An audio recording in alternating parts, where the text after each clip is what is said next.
intimes, tant que c'est dans le respect de la loi et donc dans du consentement, un respect des personnes impliquées, etc., etc. Donc oui, lire ce genre de choses-là, si ça respecte ça, ne me fait pas peur. Malheureusement, nous sommes à nouveau sur une couverture complètement what the fuck, parce que les humaines ont été captives, donc non, elles ne sont certainement pas avec des sous-vêtements qu'elles n'ont plus, du vernis à ongles qu'elles n'ont plus, des bijoux qu'elles n'ont pas plus. L'alien, pareil, ne correspond pas à ce qui est décrit. Il devrait être plus grand, avec des structures un peu particulières sur la peau. C'est F, le tome 1. Donc non, là, il n'y a rien qui va. Et en plus, c'est super moche. Voilà, je fais partie des personnes qui n'aiment pas les représentations comme ça sur la couverture. J'aurais préféré un dessin plus en lien avec les personnages qu'on a là. Mais bon, écoutez, on n'a pas toujours ce qu'on veut dans la vie. Comme nous sommes sur la vidéo sur le tome 2, il va y avoir forcément des révélations de ce qui se passe dans le 1. Donc si ça vous gêne, je vous invite à quitter cette vidéo. D'ailleurs, je vous mettrai en barre d'informations, commentaires épinglés dans le lien de l'écran, tout ça, le lien vers ma vidéo sur le volet numéro 1, si jamais ça vous intéresse, et puis le lien vers d'autres vidéos, ma playlist Booktube, tout ça. Alors, nous allons lire le résumé, puis lire les premières pages du roman, et ensuite je vous donnerai mon avis dessus. Là, comme c'est un livre que j'ai lu en ligne, je vous le présente sur ma tablette, et comme il a été traduit, on va pouvoir s'épargner mes traductions pourries de l'anglais. Voilà, et ben on est parti. Deuxième tome de la série Ice Planet par Marianne, le phénomène international sur TikTok, etc. 12 humaines se retrouvent bloquées sur une planète extraterrestre hivernale. Et comme par hasard, je suis l'une d'entre elles. La chance, n'est-ce pas? Et comme si ce n'était pas assez, notre nouvelle maison produit une sorte de gaz toxique qui nous tue à petit feu. Nous devons accepter qu'un insecte adapte nos corps pour survivre dans cet endroit brutal. Sauf que mon insecte, ce crétin, pense que je devrais être la compagne du plus grand et du plus grincheux extraterrestre du groupe, Raouche. Lui aussi pense que l'insecte a raison, alors il me kidnappe et m'emmène loin du groupe, déterminé à me faire craquer pour lui. Il ne sait pas à qui il a affaire. Et si je n'avais pas autant envie de lui arracher ses vêtements, merci insecte, je lui dirais exactement ce que je pense. En l'état, je fais de mon mieux pour lutter contre cette attirance démesurée, même si c'est plus facile à dire qu'à faire. Eh bien écoutez, voilà pour ce résumé qui, comme vous pouvez le voir, est suffisamment clair, mais en même temps assez n'importe quoi. Mais ça on l'a dit, cette série il faut accepter qu'on est dans le n'importe quoi. Première partie. Lise. Kira et moi regardons Megan et Georgie faire courir leurs doigts le long de la coque du vaisseau alien, essayant de trouver comment libérer les filles enfermées à l'intérieur. En tout, il y a 6 capsules. Chacune d'elles contient une nouvelle captive. Les femmes qui s'y trouvent n'ont aucune idée d'où nous sommes, ni comment nous en sommes arrivés là. Je n'arrive pas à savoir si elles sont des chanceuses ou pas, lançai-je à Kira. Des chanceuses, répondit-elle de sa voix douce et monotone, son regard perdu sur les lumières clignotantes de la paroi sombre. Elles n'ont aucune idée de ce que nous avons traversé ces dernières semaines.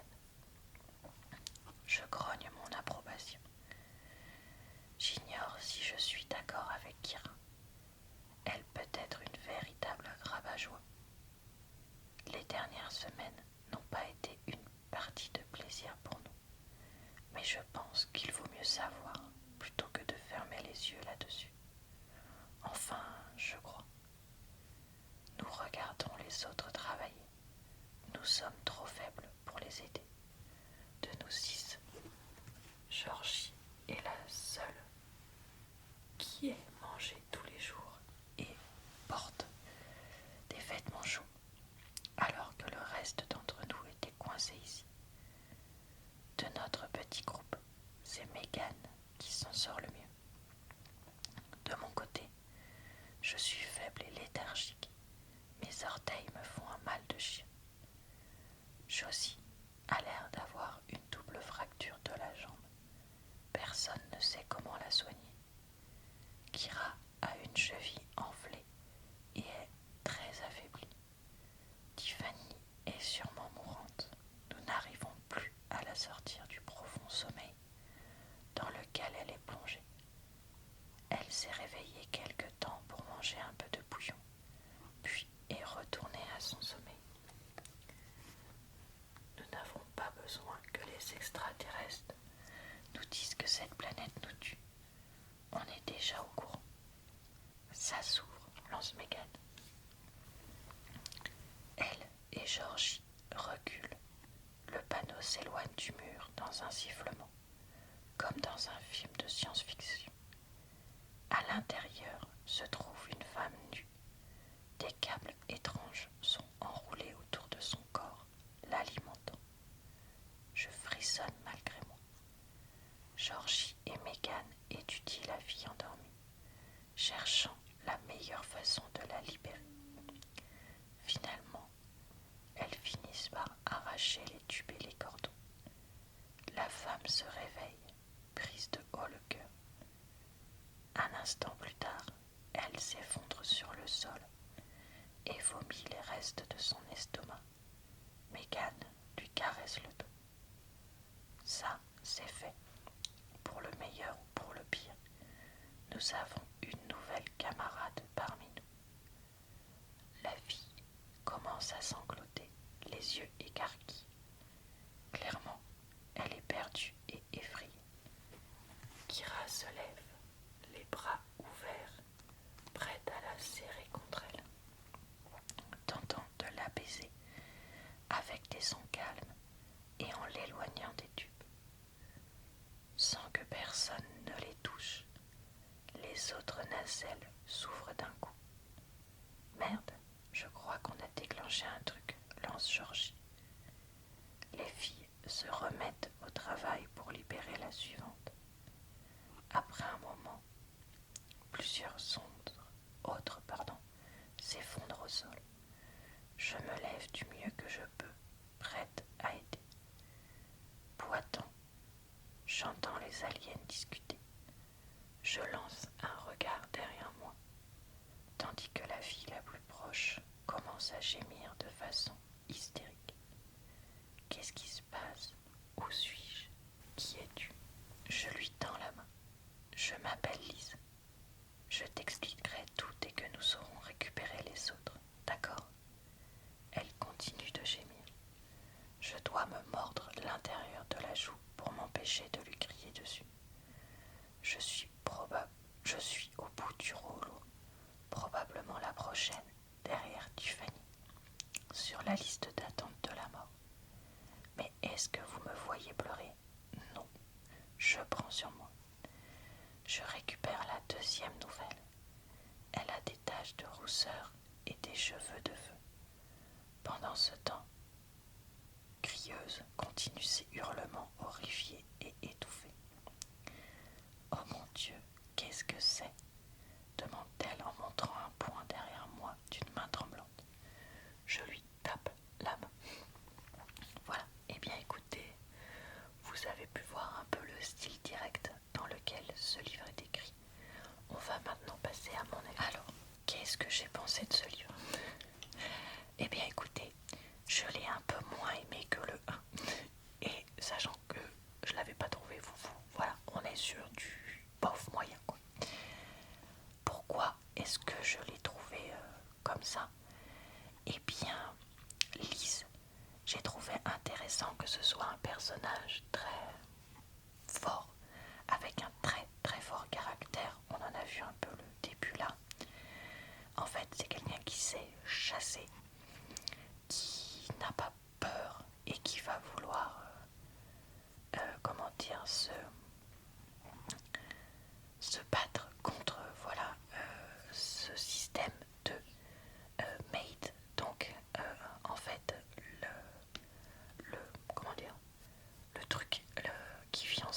avec eux là, pour survivre sur la planète, décident pour eux quelle est la personne avec qui ils feront les meilleurs enfants et qui leur est entre guillemets destiné. Et donc, elle va chercher vraiment à résister à ça. Et même si elle a très envie de succomber, elle va entre guillemets tout faire pour éviter de le faire, si je peux dire ça comme ça, et faire traîner entre guillemets tout. Et donc ça, c'est quelque chose sur elle qui m'a plu. Par contre, j'ai trouvé ridicule, entre guillemets, la condescendance qu'elle peut avoir au début avec son partenaire, donc Raouch. Et notamment, Raouch peut parler anglais. Je vous passe les détails, la même langue qu'elle, pardon. Voilà, je vous passe les détails du pourquoi. Vous lirez le tome 1 si vous voulez savoir. Et donc, il y a certaines expressions qu'il ne comprend pas forcément, puisque elles sont liées à l'activité humaine sur Terre, ou c'est des expressions, etc. Et donc, elle va lui dire, entre guillemets, n'importe quoi. C'est-à-dire qu'elle va lui faire croire que telle expression veut dire telle chose, etc. Et en fait, bon, une ou deux fois c'est marrant, mais là, tout le temps, c'est ridicule. Et en fait, ça fait vraiment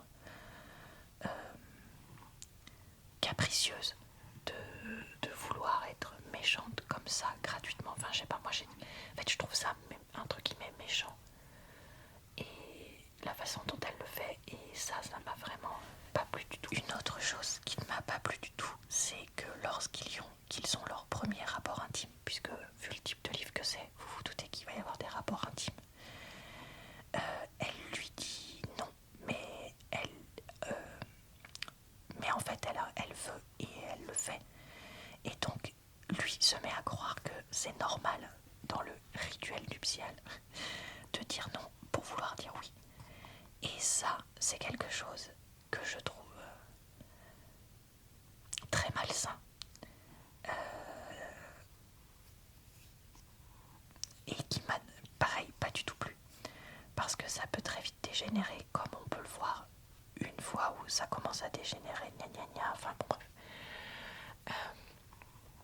Je trouve que là, c'est un peu ridicule quand même, parce que contrairement au tome 1 où il y avait une vraie envie de Georgie de faire des trucs tout nus, on va dire ça comme ça, autant là, d'un côté elle a pas envie, mais de l'autre côté son corps la force entre guillemets à cause de l'insecte en symbiose là dont elle parle. Donc je sais pas, ça m'a mis beaucoup plus mal à l'aise que dans le 1 où je me sentais moins gênée avec la situation, n'importe quoi. Et en fait c'est pour ça que ce livre m'a déçue, parce que sur le papier les deux personnages de ce livre là sont censés me plaire beaucoup plus que ceux du 1, vu que ce sont des personnalités plus fortes, pas forcément classiques, etc. Mais en fait, voilà, là, ça m'a énervé de les voir comme ça. Le côté huis clos pendant la majorité du livre, puisque comme vous avez vu dans le résumé, Raouch va kidnapper Lise, était ma foi intéressant parce que c'était pas ennuyeux. On avait vraiment plein de choses qui se passaient, etc. Que ce soit dans la caverne, hors de la caverne et tout. Donc voilà, après la fin est un peu bébête, je trouve. Même si je comprends pourquoi elle a été écrite comme ça. Enfin, si vous voulez, c'est pas le genre de fin que j'ai aimé, mais je comprends pourquoi elle est là. Donc après tout, pourquoi pas. Et mais voilà, Lise reste. Enfin, Lise n'évolue pas à part dans ses sentiments pour son alien. Elle n'évolue pas dans ses manières de faire dans le livre. Et je trouve ça un peu bizarre, sachant que qu'ils sont coincés sur cette planète-là pour la vie, quoi, entre guillemets. Donc, est-ce que je recommande ce livre? Je sais pas trop. Si vous êtes prêt à, donc déjà, pas basé sur le fait qu'on est avec des aliens, hein, et qu'il y a une histoire de personne qui vous est destinée. C'est quand même un gros morceau. Si vous êtes prêt à passer par-dessus ça, et que les éléments que je vous ai dit pourraient ne pas vous gêner, pourquoi pas. De plus, si vous êtes prêt aussi à lire un livre avec de nombreuses scènes intimes, descriptives, ce n'est pas le cas de tout le monde. Ce n'est pas fait pour tout. Ma batterie m'a coupé la parole. Comme je dis toujours, je suis contre la lecture par des adolescentes, puisque c'est un livre qui s'adresse plutôt aux femmes, de scènes nombreuses, descriptives, etc. comme là. Donc voilà. Mais voilà, si jamais vous êtes dans une tranche d'âge adaptée et que vous avez envie de découvrir, j'ai du mal à vous dire s'il est super ou pas. Voilà, parce que moi je suis mitigée. Après, il y a encore au moins 5 ou 6 livres qui sont déjà sortis de cette série-là en anglais. Donc, est-ce que je vais lire le 3? Je pense quand même que je vais l'essayer pour voir un peu une autre histoire entre donc deux autres personnages qui auraient des personnalités différentes et qui pourraient donc plus me plaire. Après, je vous avoue que là, le 1 et le 2, j'ai un peu transgressé ma propre règle, c'est-à-dire que je les ai lus à la suite. Or, je sais que si je lis trop de livres d'une même série à la suite, je finis par m'en dégoûter complètement. Donc là, ce que je vais faire, c'est que je vais faire une pause de quelques mois avant d'essayer le 3. Donc sachez que le prochain avis sur cette série ne sera pas dans les prochaines semaines, ça c'est sûr. Voilà. Et bien écoutez, c'est tout pour cette vidéo qui, j'espère, vous a plu, relaxé et diverti. Je vous retrouve très très vite pour de nouvelles vidéos David Livre sur ma chaîne. Je vous souhaite donc une bonne soirée, une bonne nuit ou une bonne journée. Je vous retrouve également pour d'autres types de vidéos et sur ma chaîne secondaire